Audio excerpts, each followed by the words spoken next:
Saudara, pagi ini saya mendapatkan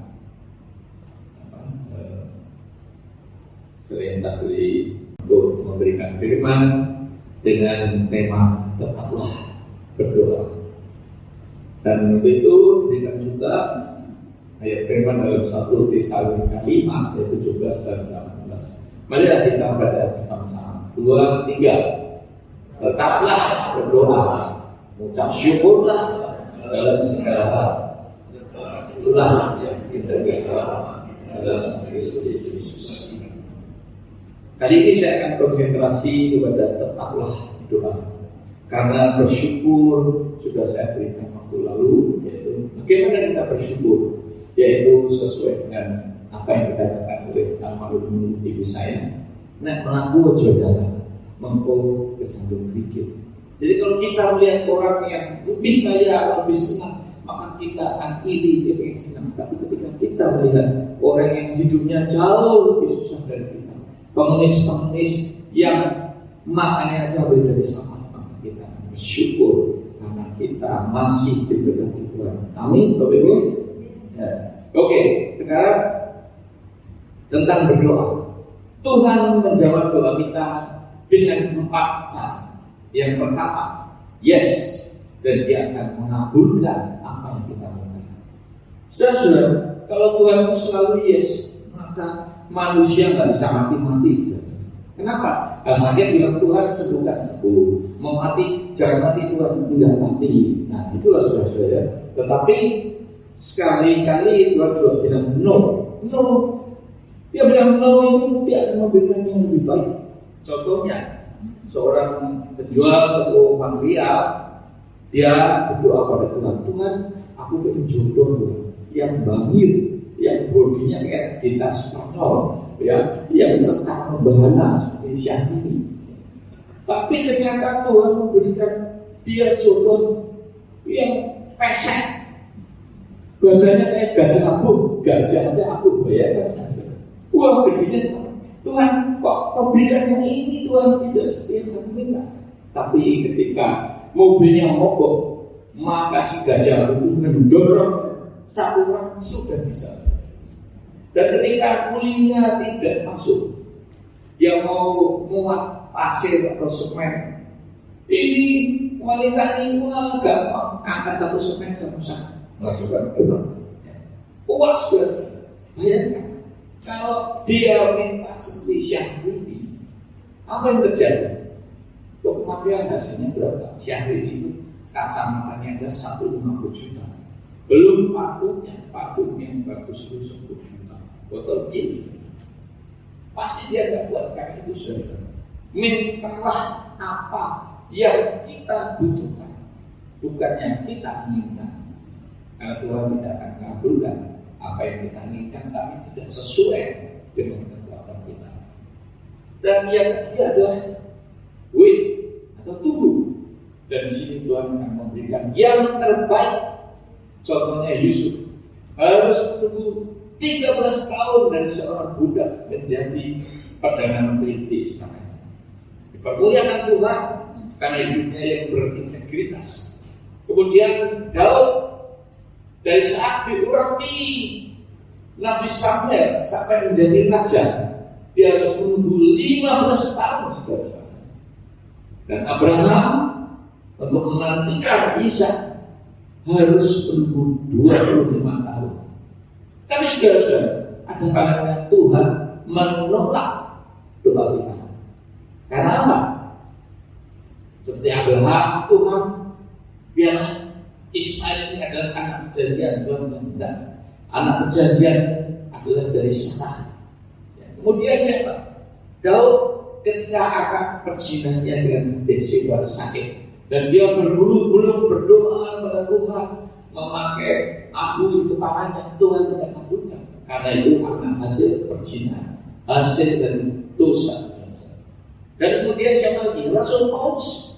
Karena apa? Rasul Paulus itu orangnya sangat dipakai Tuhan sampai dia menderita.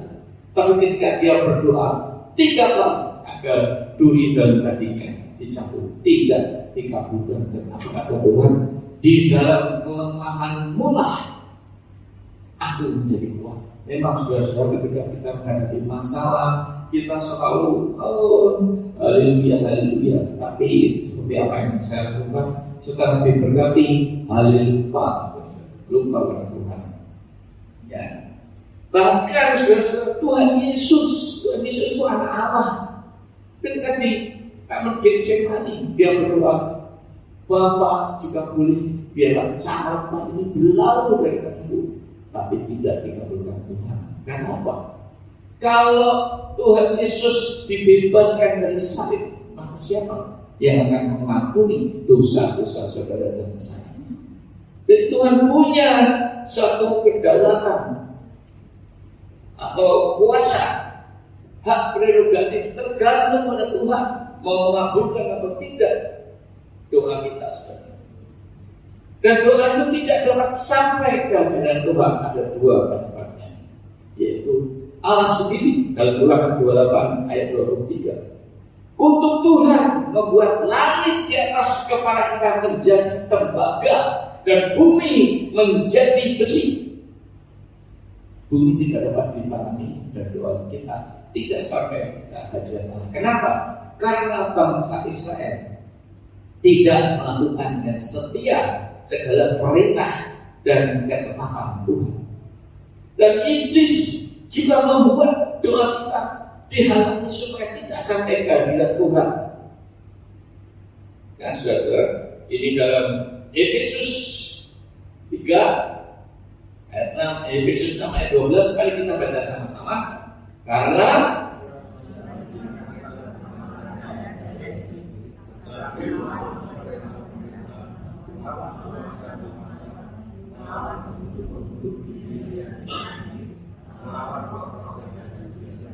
ya, pelajaran kali yang keras ya Bapak Ibu. Nah, ini penguasa udara, pemerintah itu siapa? Itu adalah iblis. Ya. Jadi doa bukan melawan daging kita, tapi melawan iblis. Ya. Berikut ini adalah satu klip di mana saksian dari seorang yang sejak dalam kandungan sudah dipersembahkan pada Lucifer, sehingga dalam masa remajanya dia berbuat banyak kejahatan, menumpahkan darah dan sebagainya. Dan pada umur 18 dia bisa transgresi atau merogoh sukmo, orang Jawa bilang. Dia hanya naik ke atas, bergabung dengan iblis-iblis, menyerang manusia, menyerang gereja dan sebagainya, melakukan banyak kesalahan, banyak dosa. Iblis itu makanannya apa? Itu anak aborsi, terus darah, itulah makanan iblis. Nah, suatu ketika dia menyerang gereja yang waktu itu sudah mengadakan penyembahan kehadirat Tuhan, dan di situ dia akan tentara iblis dikalahkan oleh malaikat dan bala tentara surga, sehingga dia jatuh dalam gereja itu, dan kemudian setelah sadar dia menjadi hamba Tuhan, dia bersaksi bagaimana iblis itu menghambat doa kita. Inilah saudara-saudara, silakan diputar linknya.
ketika saya berada pada atmosfer, merasakan atmosfer surga, jika sampai pada tahap itu, maka rasanya tenang. Tidak ingin berdoa, baca bayangkan Tuhan Yesus datang saya sebagai Tuhan, I love you Jesus, karena Kau mencintai aku terlebih dahulu dengan hati yang besar. Tuhan sayangi aku Tuhan, kalau aku Tuhan, disitulah saudara akan merasakan hadirat Tuhan yang luar biasa. Dan disitulah doa saudara akan didengar, akan dijawab dan dikabulkan jika sesuai dengan kehendak Tuhan. Saudara, apakah inti dari doa? Yang pertama adalah keintiman, dan yang kedua komunikasi. Apakah keintiman itu, saudara?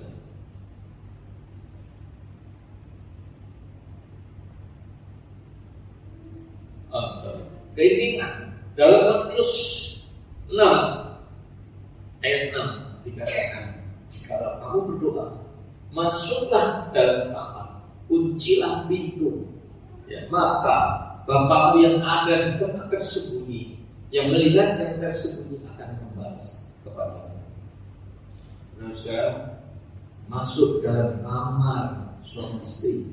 Bapak-bapak jangan masuk kamar pembantu ya. Di situ kamar peradilan adalah tempat kita share, melupakan isi hati kita pada suami kita. Kita curhat dan akhirnya kita berbuat intim di kamar itu, saudara. Demikian juga saudara, ketika kita berada di kamar, kita adalah mempelai wanita dari Kristus. Kristus adalah mempelai pria kita. Kita mengadakan hubungan intim dengan Tuhan dalam artian rohani kita. Kita curahkan semua unek-unek kita, semua beban kita, semua pengharapan kita oleh Tuhan, sambil memuji Dia. Dan saudara, itulah arti masuk kamar, untuk berhubungan intim secara rohani dengan Tuhan Yesus. Komunikasi akan saya jelaskan nanti ya saudara. Nah, sekarang bagaimanakah kita berdoa? Ini adalah langkah-langkah yang biasa dilakukan. Yaitu pertama, membersihkan hati dan pikiran. Ketika kita mau berdoa, kita lupakan semua beban-beban kita, masalah-masalah kita, apapun juga itu. Kita konsentrasi, saya mau ketemu Tuhan. Bersihkan semuanya. Karena itu waktu yang paling tepat berdoa adalah ketika bangun tidur. Kita masih belum punya aktivitas apa-apa, kita masih bersih. Itulah saat yang paling tepat untuk berdoa. Kemudian mengucap syukur. Kita harus mengucap syukur apapun yang terjadi. Kunci mengucap syukur ketika kita dalam masalah dan kita mengucap syukur, maka kita akan mendapatkan kelegaan seperti janji Tuhan.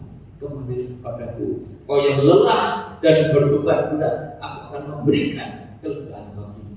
Sudah ketika saya nanti teman saya dari Jakarta baru 1 bulan, kemudian kerjanya sudah saya carikan keluar, saya disibuk sudah. Istri saya baru datang hamil, bayangkan sudah. Saya rumah di Jakarta sudah kontrak, di Semarang nggak ada teman yang bisa diajak bisnis. Saya menangis dan saya membaca iklan kecil karena untuk menghabiskan waktu luang saya. Dan di situ saya mengucap syukur kepada Tuhan.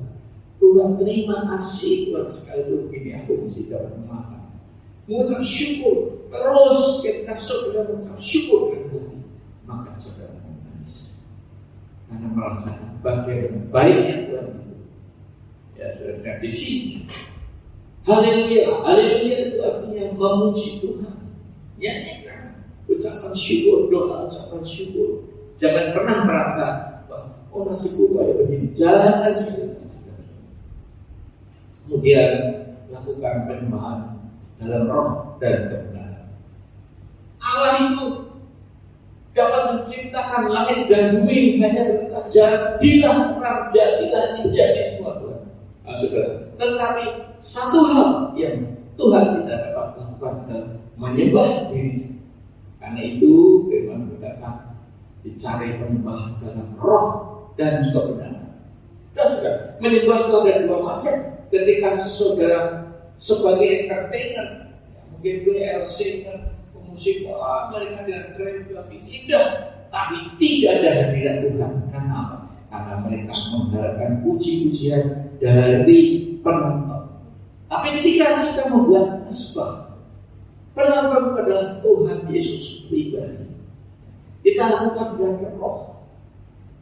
Bagian roh itu adalah persekutuan untuk komunikasi dengan Allah. Dengan roh dan kebenaran, ketika kita hidup benar, maka kita dapat menyembah Tuhan. Tapi kalau kita hidup dalam dosa, tidak mungkin saudara dapat menyembah Tuhan. Lakukanlah dengan hati, bukan hanya dengan bibir. Karena dengan hati itulah Tuhan akan hadir, saudara. Akan menikmati puji-pujian penyembahan kita. Seperti firman-Nya, Dia bersemayam bertahta di atas puji-pujian. Puji-pujian kita bagian dupa yang harum naik ke atas, dinikmati oleh Tuhan. Nah, saudara-saudara, setelah semuanya ini, ketika kita merasakan hadirat Tuhan dalam doa kita, barulah kita berdoa untuk memohon apa yang kita inginkan atau yang kita harapkan dari Tuhan. Nah, mari kita baca dalam Roma 8 ayat 26. 2, 3, baca yang keras. Demikian juga roh memanggil kita dalam kita tidak tahu bagaimana sebenarnya berdoa. Tapi roh sendiri berdoa kita kepada Allah dengan tuhan yang tidak ada. Saudara, ketika kita menghadapi masalah yang begitu berat, sudah lama belum selesai, sehingga kita putus asa. Saya tidak tahu lagi harus berdoa bagaimana. Sudah berkali-kali berdoa, belum dijawab Tuhan. Saya tidak kuat lagi. Nah, itulah saatnya minta tolong kepada Roh Kudus untuk berdoa bagi saudara dan saya, agar memanggil bibir lidah saudara berbicara dalam bahasa roh, seperti yang diajarkan oleh Rasul Paulus dalam 1 Korintus 14 ayat 15, yaitu berdoa dengan roh dan akal budi, demikian juga menyanyi dan memuji dengan roh dan juga akal budi. Ketika kita berdoa dalam bahasa roh, maka kita mengarahkan pikiran kita juga pada apa yang sedang kita harapkan, apa yang kita doakan pada Tuhan. Ya. Begitu juga jika saudara menghadapi masalah-masalah yang berat, sudah tidak kuat lagi. Yang biasa saya lakukan adalah setelah pukul 12 malam, setiap terbangun dari tidur, saya selalu berdoa. Saya sadar kepada Tuhan, Tuhan, aku tidak kuat lagi. Selesaikan Tuhan masalahku ini. Itulah saatnya, saudara. Saudara harus mau mengorbankan bayar harga, tidur enak, bangun, saudara. Setiap bangun berdoa, setiap bangun berdoa, berapa kali pun terbangun saya berdoa. Nah, saya akan memberikan kesaksian berdoa. Ketika saya mau pelayanan di Filipina, saya punya tabungan di koperasi 10 juta, anak saya belum 15 juta. Tapi apa yang terjadi? Koperasinya tutup, uang saya hilang semua. Tuhan, gimana Tuhan? Saya sudah janji mau pelayanan, tapi sama sekali tidak punya uang. Ya. Besoknya sudah. Waktu itu saya masih punya ikan apangan. Pembeli yang dulunya batal karena ingin dipakai oleh calonnya, menelpon saya, Pak, sudah laku belum? Ikannya belum. Saya beli, Pak, iya. Saya kasih 16 juta, sisanya akhir bulan, Pak. Wah, berapapun saya akan mau karena saya perlu uang. Iya sudah. 16 juta itu hanya bisa untuk ke Filipina untuk tiket dan pacar saya ini, bekas pacar saya selalu ngintil. Jadi dua orang, Tuhan, kita sudah berjanji untuk memberikan sembako pada jemaat-jemaat di sana yang miskin-miskin. Dari mana Tuhan mau?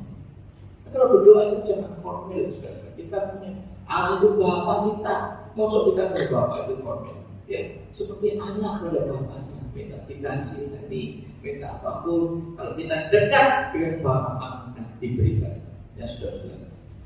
Saya beli mesin ukir itu 200 juta dan belum sempat saya pakai, bisnis sudah hancur karena Cina. Dalam waktu 15 tahun saya jual 25 juta, saya sudah senang sampai mesin itu habis karatan. Saya tetap berdoa sama Tuhan, Tuhan ini kurang Tuhan, cuma untuk apa pesawat aja Tuhan dan modal. Terus itu gimana untuk membagi sembako Tuhan? Dan saudara tahu, mesin yang 15 tahun tidak pernah laku. 3 hari sudah tahu berapa harganya? Lakunya berapa? 45 juta. Wow, Tuhan, saya minta 25 diberi 45 juta. Ada tepuk tangan buat Tuhan. Itu yang tadi, saudara. Ketika saya minta dan Tuhan bilang no, menunggu 15 tahun diberi yang lebih daripada apa yang saya minta. Dan yang kedua, dalam pengurusan tanah ini sudah selesai tahun lalu. Orang yang mau meminjami saya ternyata bisnisnya macet karena COVID dan dia di rumah sehingga tidak dapat meminjami saya. Aduh, saya pikir ini gimana nih, saya kan berhadapan dengan mereka juga ada apa itu istilahnya apa dari apa?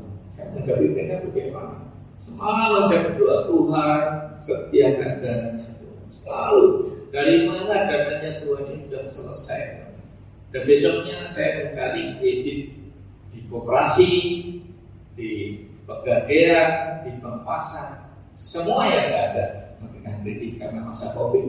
Tidak ada lembaga keuangan yang memberikan kredit baru. Dan tiba-tiba saya ditelepon dengan orang yang menolong saya.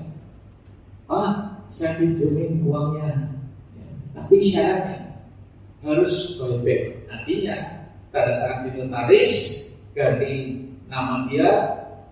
Kemudian kalau saya sudah punya uang membayar, balik lagi nama saya.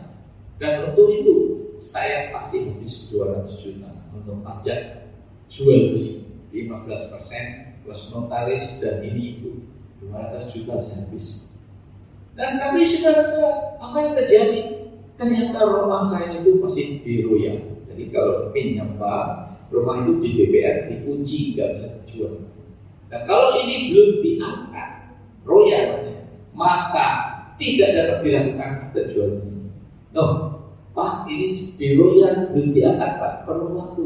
Ya sudah, lakukan notaris yang di sana, nanti sertifikatnya untuk jaminan. Dan ketika saya notaris tidak ketemu, saya pulang, Pak nggak bisa. Dan apa yang terjadi saudara-saudara ketika saya pulang di rumah, ternyata surat lurah dibatalkan untuk minta sertifikat. Saudara bayangkan, kalau tadi sudah bisa akte jual beli, saya sudah tanda tangan dan sudah kehilangan 100 juta. Kemudian kalau dijual, saya harus tanda tangan lagi, balik nama saya, habis lagi. Tapi Tuhan meluruskan jalan saya. Inilah saudara-saudara, seperti yang ada di Amsal 3 ayat 6. Akuilah dia dalam segala lakumu, maka ia akan meluruskan jalan.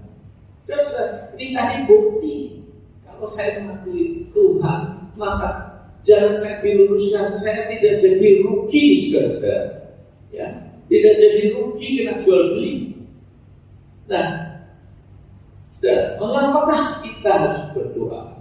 Sekalipun dalam Matius 6 ayat 6 dikatakan, Bapamu sudah mengetahui apa yang engkau perlukan sebelum kau minta.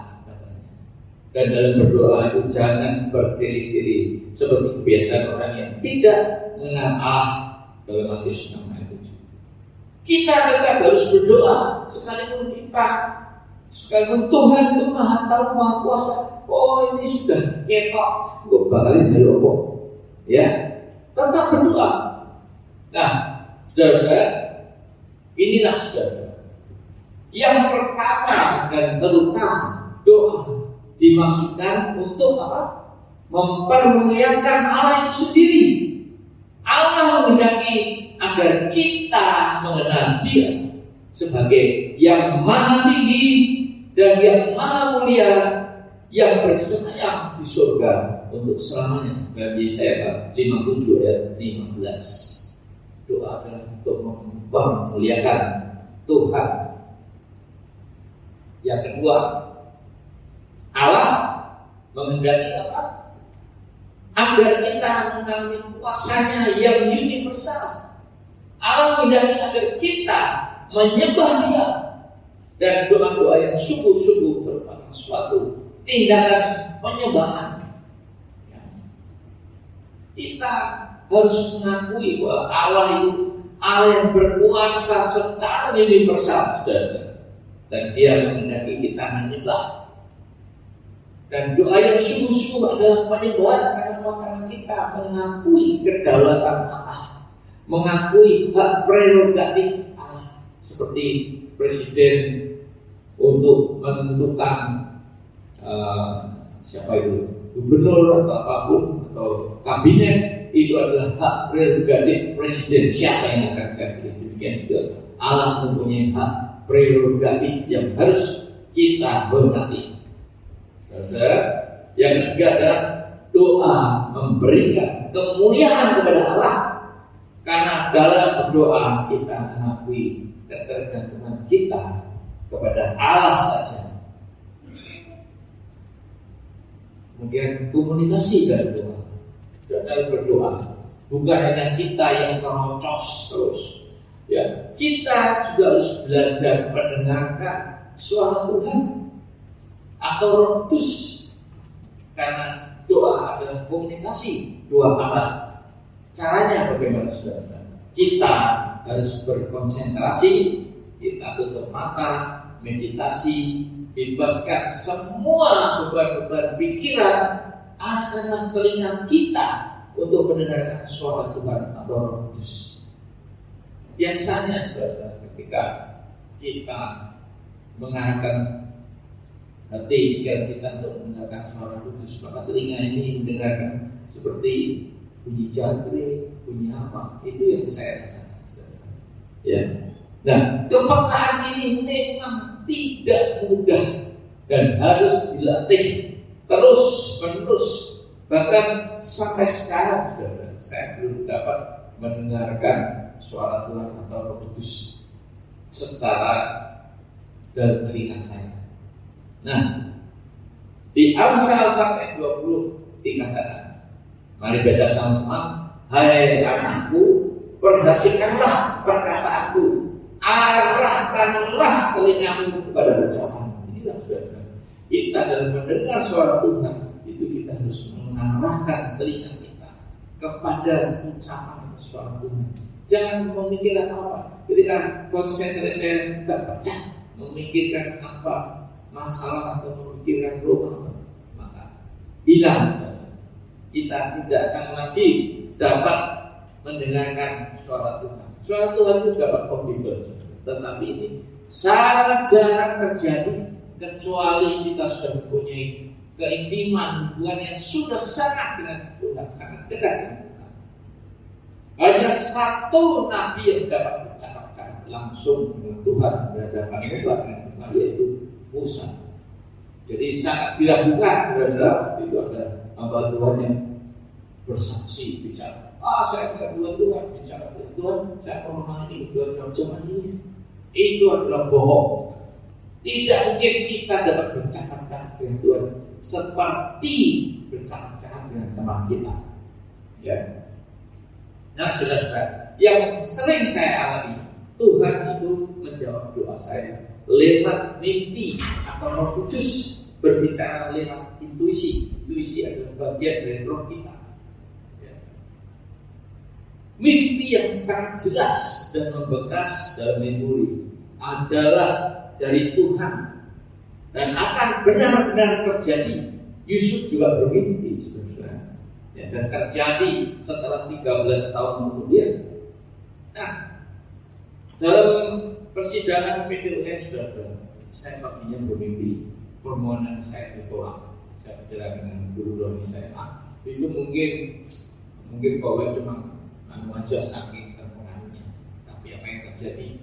Pagi itu diputuskan oleh majelis hakim bahwa permohonan saya ditolak. Terjadi. Kemudian intuisi. Waktu itu saya menjemput istri saya ke pasar dan biasa habis berenang, saya berenang di muka sini pakai celana pendek, celana kolor, kaos silet. Roh Kudus berbicara pada intuisi saya, kamu pergi ke tanah sekitar. Saya bilang, enggak enak nih, cuma pakai kolor sama silet. Sekarang juga. Dan sudah benar, saya pergi sekarang juga menuju tanah sekitar. Apa yang terjadi? Pagar dipasang pada pintu dipasang pada pagar oleh nama saya sudah mau dicor. Nah, kalau itu saya terlambat tadi pulang sudah selesai. Inilah intuisi benar-benar terjadi kalau kita sudah dekat dengan Roh Kudus. Ya. Sekarang marilah kita belajar berdoa dari wanita Kanaan dalam Matius 15 ayat 21 sampai 28. Wanita Kanaan yang datang dan berseru, "Kasihanilah aku ya Tuhan, anak Daud, karena anakku perempuan kerasukan setan." Inilah doa permohonan yang minta dikasihani adalah salah satu kunci untuk menggerakkan belas kasihan Tuhan, untuk mendengarkan doa kita dan mengabulkan jika sesuai dengan kehendaknya. Tetapi apa yang terjadi? Tuhan Yesus diam, tidak bereaksi. Malah murid-muridnya menyuruh Tuhan Yesus, usir aja itu wanita, mengganggu. Ya. Kemudian Tuhan Yesus menjawab bahwa dia hanya diutus untuk orang-orang Israel dan orang Kanaan, bukan termasuk orang Israel. Namun apa yang dilakukan wanita itu? Dia malah mendekat dan menyembah Yesus sambil berkata, "Tuhan, tolonglah aku." Wanita Kanaan yang menghadapi berbagai rintangan, seperti Yesus diam saja, malah muridnya pengen mengusir dia, tetapi tidak kehilangan imannya, malah mendekat dan menyembah Tuhan Yesus. Dia tetap rendah hati dan percaya bahwa Yesus dapat menyembuhkan anaknya. Tetapi kembali lagi, bukannya Tuhan Yesus merespon, malah dia berkata, mengatai wanita itu anjing. Tidak patut mengambil roti yang disediakan oleh bagi anak-anak dan melemparnya kepada anjing. Sudah. Konteks waktu itu, orang yang bukan orang Israel maka dikatakan anjing. Seperti kalau sekarang, ya, saudara kita mengkafir-kafirkan kita. Dan wanita itu tidak merasa tersinggung karena dia tahu dia bukan bangsa Israel. Bahkan menjawab bahwa anjing makan remah-remah yang jatuh dari meja tuannya. Saudara, wanita ini malah mengakui bahwa Yesus adalah Tuhannya, dan dia demikian rendah hati, tidak tersinggung, malah menunjukkan bahwa remah-remah itu adalah gobrokan, ya, sudah gobrokan roti yang jatuh itu dimakan oleh anjing. Demikian saudara, dia rendah hatinya, iman yang kuat, yang tetap percaya bahwa Yesus dapat menyembuhkan putrinya yang kerasukan setan. Sebagai respons atas iman ini, Yesus berkata, "Hai ibu, besar imanmu, maka jadilah seperti yang kau kehendaki." Dan dikatakan, seketika itu juga anaknya sembuh. Saudara, kalau Tuhan itu menjawab doa kita, nggak tunggu lama-lama. Ya, sekarang juga yes, tak bilang jawaban Tuhan. Dan kunci dalam doa adalah kata-kata kasihanilah aku, tolonglah aku. Ya, saudara-saudara, marilah kita evaluasi diri kita. Jika di antara saudara yang sedang mengalami masalah, apakah masalah-masalah yang berat atau sudah bertahun-tahun masih belum dijawab Tuhan? Baik masalah keluarga, karena tidak adanya saling pengertian antara suami istri, anak-anak bermasalah, pergaulan bebas, terkena narkoba, atau mungkin masalah keuangan, suami kena PHK, bisnis macet karena COVID, atau masalah sakit penyakit, sudah lama nggak sembuh-sembuh Tuhan, atau karena terjangkit COVID, misalnya stroke, sakit jantung, sampai kanker, dan masalah apapun yang saudara alami saat ini. Pertanyaannya, bagaimanakah sikap dan respon saudara dalam menghadapi semuanya ini? Apakah saudara mulai ragu-ragu dan tidak percaya lagi bahwa Tuhan itu ada? Katanya God is good all the time. Tetapi mana buktinya? Mana Tuhan? Buktinya mana Tuhan? Halo? Sampai sekarang masalahku kok belum selesai-selesai. Masih ada. Tuhan, aku sudah tidak percaya lagi. Aku akan mencari pelarian, minum-minuman, mabuk-mabukan, dan alkohol, judi, mencari dukun, bahkan aku mulai berzina atau hidup dalam dosa. Sudah. Pelarian-pelarian semua tadi tidak akan membawa jalan keluar, tidak akan menyelesaikan masalah, malah akan menambah ruwet masalah-masalah yang ada. Atau mungkin saudara shopping gereja, aku cari gereja yang lebih banyak mengabarkan berkat dan berkat. Firman-Nya menyenangkan hati, enak didengar telinga. Bahkan yang tragis lagi, mulai meninggalkan Tuhan Yesus dan berpindah agama lain. Inilah yang akan menentukan sampai di mana level iman kita. Selalu percaya pada rancangan dan kehendak-Nya, tingkat kesetiaan dan kepatuhan kita terhadap Tuhan.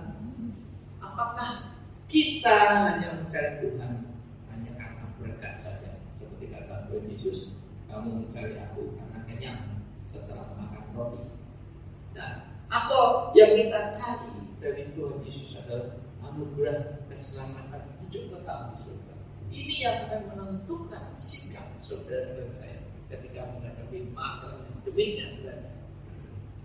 Saudara, jika sampai sekarang doa saudara itu belum dijawab, itu mungkin Tuhan punya satu rencana untuk memurnikan hidup saudara dan saya.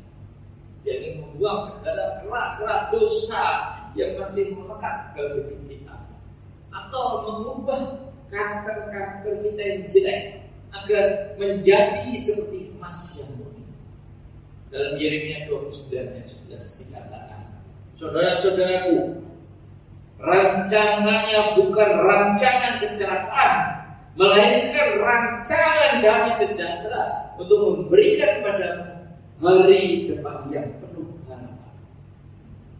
Saudara, wanita Kanaan yang berteriak, Tuhan kasihanilah aku, Tuhan tolonglah aku. Lakukanlah itu dengan iman dan percaya bahwa Tuhan turut bekerja dalam segala sesuatu untuk mendatangkan kebaikan bagi mereka yang mengasihi dia. Syaratnya itu kalau saudara mengasihi, Tuhan tidak akan mendengarkan doa kita. Atau apakah kita sudah siap ketika doa kita dikabulkan Tuhan, ketika berkat itu datang? Apa yang kita lakukan dan berkat yang diberi Tuhan? Apakah kita menggunakannya untuk memuliakan nama Tuhan, atau menyenangkan hatinya, atau malahan berkat itu kita pakai untuk kesenangan pribadi kita, hidup berduniawian, hedonis, bahkan lupa bersyukur pada Tuhan? Itulah yang terjadi pada saya. Dan renungan ini akan saya tutup dengan satu kesaksian. Sudah, saya berdoa 22 tahun dari tahun 99 2000 sampai sekarang atas masalah-masalah dan belum dijawab Tuhan. Sekarang ini masih ada tahap akhir yang masih menunggu jawaban Tuhan. Semua tabungan saya habis, aset dijual, bahkan saat ini saya punya hutang yang cukup besar untuk menyelesaikan dalam pengadilan. Sudah tahu pengadilan kalau tidak punya uang banyak. Yang benar adalah yang punya menang. Itu yang saya 9 kali sudah saya di pengadilan. Ya. Dan saudara, selama 19 tahun saya tidak ada income tetap, zero, nol. Tetapi Tuhan tetap memelihara saya. Puji Tuhan, saudara. Malah saya masih dapat menjadi saluran berkat, saluran hayat. Saya masih dapat memberikan sedekah kepada tukang bicara sekarang dilarang kena denda 1 juta. Dan janjinya dalam Roma 10 ayat 11 benar-benar digenapi. Ya, ini kebetulan dalam Amplified Classic Bible. Kalau dalam Alkitab bahasa Indonesia kurang jelas, hanya tidak pernah dipermalukan. Ya, saya bacakan. The scripture says, firman berkata, no man who believes in him. Tidak ada orang yang percaya di dalam dia. Percaya artinya who adheres to. Adheres to itu adalah patuh, taat dan setia kepada Tuhan. Relies on, bergantung sepenuhnya, dan trust in him, dan percaya sepenuhnya dan selamanya di dalam dia, will ever be put to shame or be disappointed. Tidak akan pernah dipermalukan atau dikecewakan. Ini sudah. Ketika kita benar-benar patuh, kita benar-benar taat, kita bergantung sepenuhnya pada kehendak Tuhan, pada rancangan Tuhan, dan percaya sepenuhnya.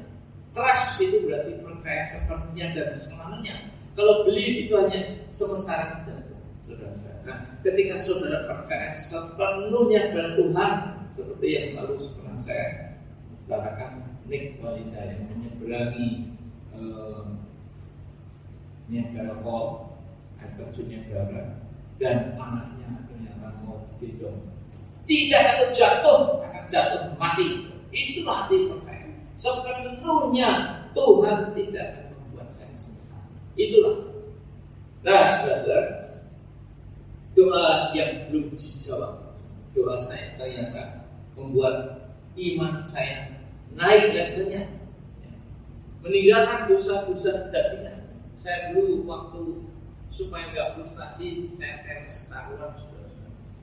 Karena saya itulah pelarian yang saya cari. Belum sadar, saudara-saudara, ya, melupakan masalah yang sudah sedemikian lama dan berat. Saya sekarang tidak ada pikiran saya waktu kapan kan saya selesai ini itu. Dulu saya nggak bisa terikat, sudah lupa. Ketika saya berserah sepenuhnya pada Tuhan, dan saya percaya bahwa jika karena itu memang milik saya, pasti akan dikembalikan kepada Tuhan, sehingga saya dapat hidup damai sejahtera tanpa beban sedikit pun. Pada dulu, saudara, ketika saya masih berbisnis, stres, tidak pernah merasakan damai sejahtera. Padahal saya keliling dunia, 26 negara, berarti naik versi duit banyak, tapi tidak pernah ada damai sejahtera. Dan kemanapun saudara mencari damai sejahtera, tidak akan pernah saudara dapatkan seperti lagu Elvis Crying in the Chapel. Damai sejahtera hanya ada ketika saudara berlutut di hadapan Tuhan, berlutut menangis, meminta tolong kepada Tuhan. Itulah saudara akan mendapatkan damai sejahtera. Dan semua apapun yang hidup ini ternyata adalah rancangan dan tujuan Tuhan untuk mengambil saya dan diperkenankan untuk melayaninya. Dan sekarang ini bisa berdiri di hadapan Bapak Ibu sekalian untuk menjadi saksinya. Amin. Saya panggil singer terus nyanyi satu-satunya yang kuandalkan. Mari saudara kita berdiri.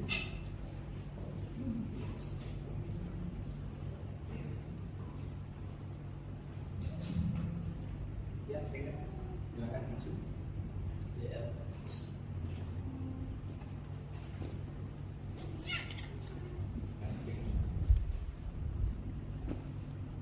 Singernya mana? Oh, iya.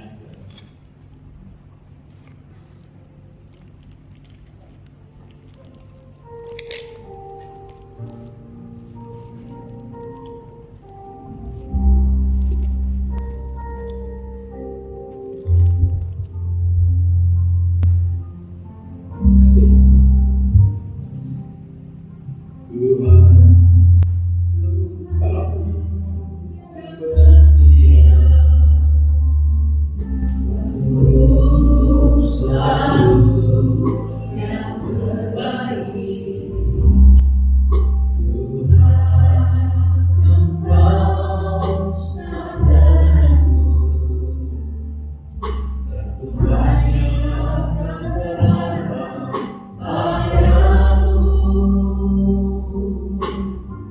satu-satunya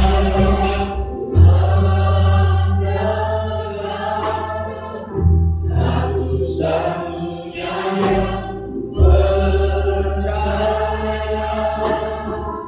Engkau Tuhan memberkati, Tuhan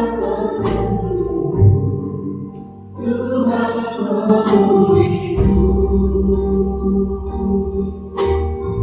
Satu-satunya yang kuandalkan, satu-satunya yang kupercaya, Engkau Tuhan memberkati, Tuhan menyembuhku, Tuhan memulihku. Satu-satunya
tapi ketika kita mengangkatnya, sebentar kesini berjam-jam, berhari-hari, mingguan, bulan dan tahun, maka kita tidak akan tahan mengangkat beban. Demikian juga saudara-saudara, ketika saudara mempunyai beban dalam hidup ini, mungkin saudara tidak memerlukan Tuhan, ringan Tuhan, aku dapat menanggungnya. Tetapi ketika beban itu sudah lama, bertahun-tahun belum selesai, maka saudara akan merasakan sangat berat. Hidup ini sangat berat. Masalah-masalah tidak pernah selesai. Karena itu saudara-saudara, jalan satu-satunya adalah menyerahkan beban ini kepada Tuhan Yesus. Kita tidak perlu mengangkatnya. Kita merasa ringan karena tidak ada beban yang dipikul. Saudara-saudara, tutuplah mata saudara.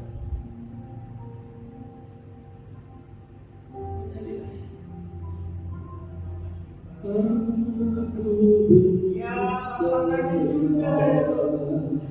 jangan cukup kalau pagi hari ini kami telah mendengar akan firman. Kami berdoa kepadamu segala kami dan manusia.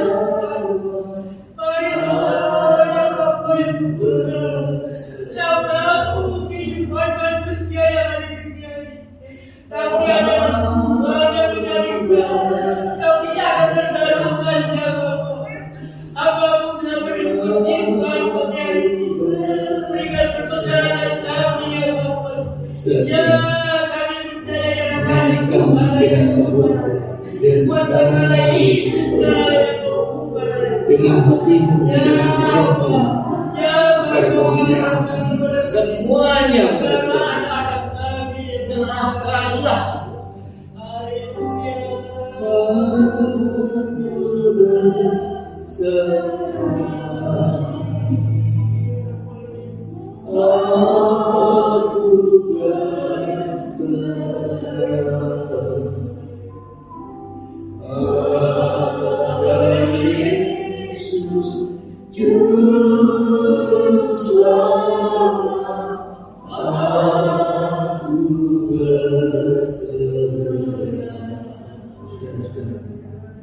Berlutut dan berdoa. Letakkan beban hidupmu di bawah kaki saya. Menangislah, utarakan masalahmu. Katakan, Tuhan, aku sudah tidak kuat lagi ya Tuhan. Kasihanilah aku Tuhan, tolonglah aku. Panggil namanya Yesus. Yesus, panggil saudara namanya. Sudah saya memberi kesempatan untuk berdoa masing-masing dengan segala penghadapan masalah selama 1 menit. Utarakan saudara-saudara apa yang menjadi beban saudara dalam doa sekarang.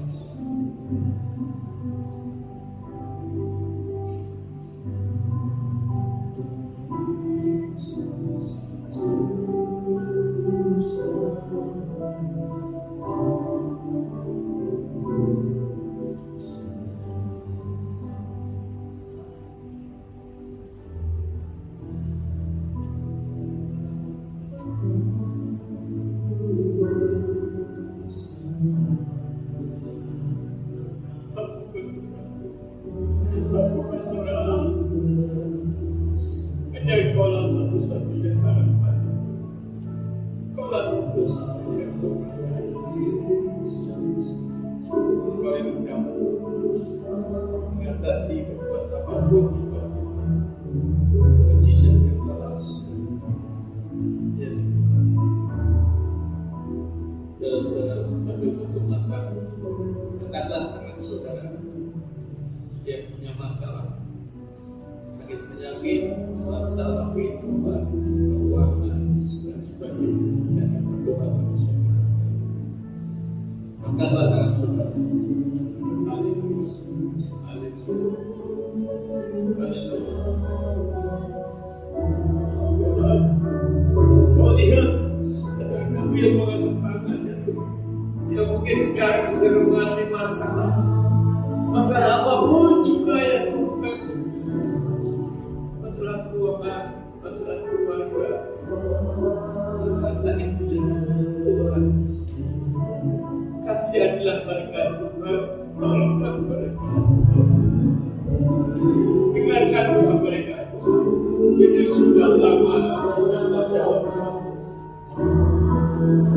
Saatnya kau jawab, kabulkan doa mereka ya.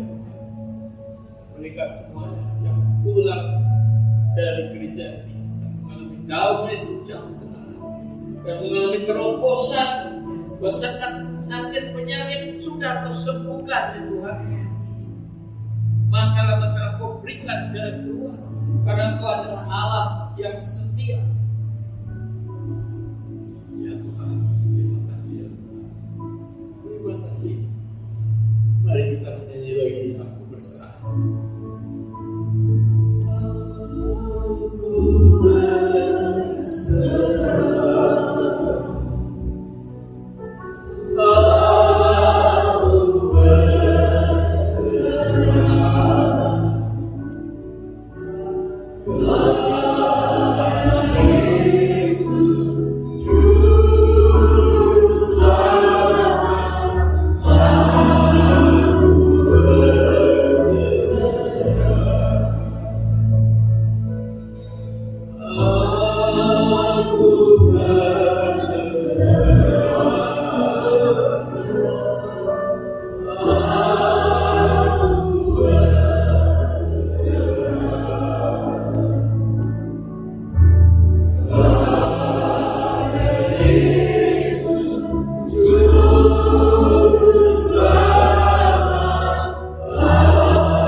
Terima kasih atas firman-Mu ya.